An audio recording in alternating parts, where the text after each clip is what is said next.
welcome to our YouTube channel. My name is Jan. My name is Giselle. This is our first YouTube video, so just don't mind us. We're kind of Ranchy right now. I have my face look like this. My eyebrows are not blended out properly. Anyways, sorry. So we're gonna be talking about a lot of things. My first video is gonna be about postpartum, because a lot of people don't know that I went through a terrible postpartum after having my daughter. Basically, I had my daughter August 26th. I had a scheduled C-section and everything went well with the C-section and everything. My pregnancy was pretty much okay. The only thing is that I had terrible sickness, which was whatever. A lot of people get sick while they're pregnant, but I had terrible sickness. And yeah, so I had her August 26th, 2020. Yep, in this crazy pandemic. Had her, and then I was fine, whatever. But then after having her, my blood pressure kept on rising.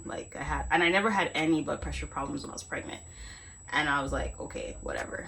I had it with my first child. I have a 7-year-old, but it wasn't bad like the way it was with this baby. I kind of just let it go. Didn't really pay attention to it until I was so swollen and it was just so bad. So I was like, hey, let me just go to the doctor. So I went to the hospital. And then they said my blood pressure is really high and it's serious. But having a newborn, I was like, I don't want to be away from my newborn. I don't want to be admitted, because they were trying to admit me. And I was like, hey, no, I can't be admitted into a whole hospital right now. I think she was 7 days old that time, or 6. I'm like, no, I can't do that. I was doing little remedies at home, just trying to get my blood pressure down. And it wouldn't go down. It was just creeping up. Anyways, now, so finally, I decided to go to my family doctor, because I woke up one morning and it was horrible. My head was hurting me, everything like that. So I woke up in the morning. I said, okay, I'm gonna go to my doctor's, because it was at 190. And I remember the hospital said if it goes over 180, then I should go to the hospital, because it's that can reach stroke line or whatever. You can get a stroke. So I went to my doctor. My doctor prescribed me pills. He said it went to 140. Went to the doctor, prescribed me pills. I ended up coming home, taking those pills, whatever. I was still so swollen, crazy swollen. And then yeah, so why is okay, anyways, okay, sorry, no, all jokes aside though, I was really swollen. My legs were swollen, my face, I was maybe fat. You could add some clips, fat Albert. I was big. But yeah, so I went to a doctor, got pills, came home, took the pills. It still wasn't working. My pressure was still high. When I say high, okay?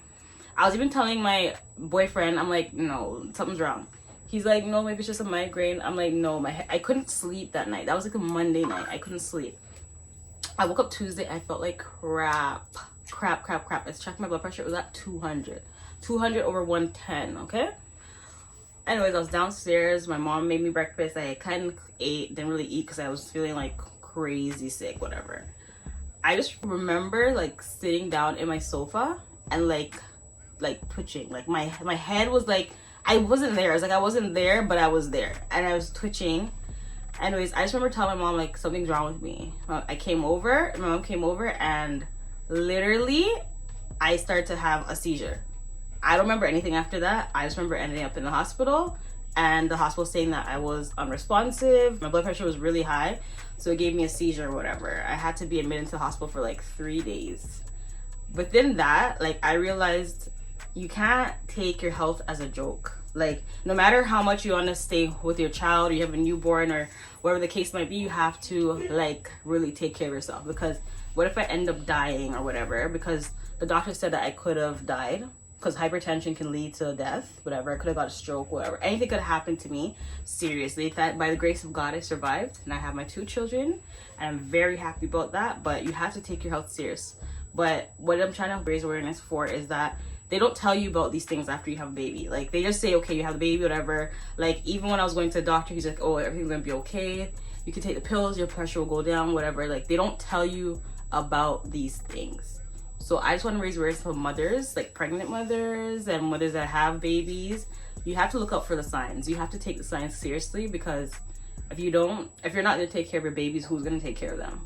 Yes, you can have family members that can take care of them, but who's gonna take care of your child like yourself? You gotta take care of yourself, trust me, because I was not taking things seriously. I was just thinking it was gonna get better, doing these remedies. Black people, we like to do remedies, like to Google shit. Sorry, like to Google stuff. You know, Jamaicans, they like to tell you, okay, take this, take that. But honestly, the best things to do is if your instinct is telling you something's wrong, and go to the hospital. Just do it. Don't worry about anybody else. Worry about yourself, because at the end of the day, you gotta take care of yourself. And that's what I gotta say to you. But yeah, it was super scary. Everybody was scared. It was crazy. It was crazy. It's cray. But I'm good now, and my baby's here, but we ain't showing her because but my baby's here, and I'm so happy for my mama's. Her name's Sienna. She's the best thing that's ever happened to me, besides my son. It's the hair for me. Y'all babies don't got no hair. Okay, stop. Okay, bye guys. Bye-bye.